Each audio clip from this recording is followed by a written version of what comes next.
आजकल अक्सर मरीजों का ये सवाल होता है कि अब साहब दिल में हर वक्त घबराहट रहती है, बगैर किसी वजह के दिल तेज धड़कने लगता है, हाथ पांव कांपने लगते हैं, सांस भी बोझ महसूस होता है।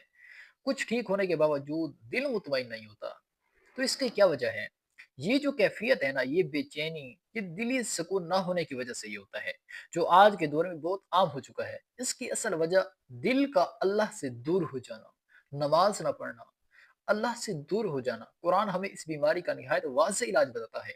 अल्लाह तबारक व तआला कुरान में फरमाता है कि अल्लज़ीना आमनू व तत्मइन्नु क़ुलूबुहुम बिज़िक्रिल्लाह अला बिज़िक्रिल्लाहि तत्मइन्नुल क़ुलूब। सूरत रात की आयत नंबर 28 में अल्लाह तबारक व तआला फरमाते हैं, ये आयत हमें साफ बता रही है कि दिल का सुकून सिर्फ़ और सिर्फ़ अल्लाह के ज़िक्र में है। जब इंसान हर मसला खुद हल करने की कोशिश करता है तो दिल बोझल हो जाता है। लेकिन जब वो अपने मामलात अल्लाह के सुपुर्द कर देता है, तो दिल हल्का हो जाता है। वो ज़हनी सुकून महसूस करता है वो बंदा।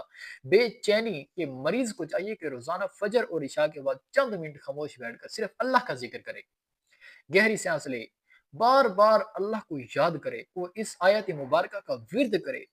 क्योंकि अल्लाह तबारक व तआला ने कुरान मजीद में फरमाया कि इन्ना माल उसरी युसरा, बेशक हर मुश्किल के बाद आसानी है। अगर कोई मुश्किल आई है तो उसके बाद आसानी का भी अल्लाह तबारक व तआला ने वादा फरमाया है।